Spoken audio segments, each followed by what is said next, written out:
Hi hello नमस्कार सगळ्यांना, कसे आहात? मजेत ना? चला आज बनवूया सोयाबीन कंटकी. आणि त्यासाठी लागणारं साहित्य: सोयाबीन छान भिजवून एक बाउलमध्ये पाणी घेऊन सोयाबीन त्यात टाकून द्यायचे. अर्ध्या तासाने सोयाबीनमधलं पाणी सगळं काढून सोयाबीन रेडी होतात.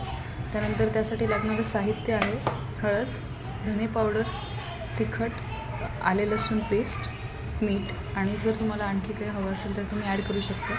दही, कॉर्नफ्लॉवर अँड राईस फ्लोअर. आता आपण टाकूया त्यात दही. अर्ध्या वाटीच्या कमी मी घेतलं आहे. त्यानंतर आपण त्यात टाकूया सगळे मसाले आणि सगळं स्मॅश करून घेऊया हाताने. जसं तुम्ही बघताय, याला फार क्रिस्पी अशी होतात, त्यामुळे मुलांना वगैरे खायला खूप छान वाटतं. तर मी हाताने छान स्मॅश करून घेते. तुम्ही बघू शकता, हाताचा उपयोग करून प्रत्येक याला लागेल असं प्रकारे मी सगळ्यांना एकत्र मिक्स करून घेते. त्यानंतर 1.5 चमचा मी घेतलं आहे राईस फ्लोअर आणि 2 चमचे घेतलं आहे कॉर्नफ्लोअर. हे पण मी यात टाकणार आहे आणि छान मिक्स करून घेणार आहे.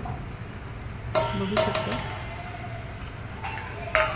व्यवस्थित मिक्स करायचं, म्हणजे मग ते प्रत्येक सोयाबीनला ते लागतं. आणि प्रत्येक सोयाबीनला लागल्यामुळे काय होतं की प्रत्येक सेपरेट होतं आणि तळल्यावर पण सुद्धा खूप क्रिस्पी होतं. आता हे आपलं मिक्सचर रेडी आहे. मी तेल गरम केलं आहे. तेल छान गरम होऊ द्यायचं. मिक्सर मी स्मॅश करून 10 मिनटं रेस्ट करायला ठेवलं होतं. आता एक एक सोयाबीन मी सोडत देत आहे. तेल छान गरम झालं आहे. तर जसं तुम्ही बघताय की एक टेस्ट करून बघायचं असेल तर तुम्ही एक मोहरीचा दाणा टाकून बघू शकता. पण माझं हे तेल छान गरम झालं होतं, त्यामुळे मी आता एक एक सोयाबीन त्यात सोडते. तुम्ही चमच्याने सोडलं तरी चालेल, पण हाताने सोडल्यावर एक छान मोकळा एक एक व्यवस्थित सुटतो, म्हणून मी हाताने सोडते. बघू शकता, छान एक सेपरेट सुटते आणि गोल्डन ब्राऊन झाले आहेत. आणि यापेक्षाही जास्त इथपर्यंत आल्यावर मी गॅसचा फ्लेम जो आहे तो मी हाय ठेवला आहे.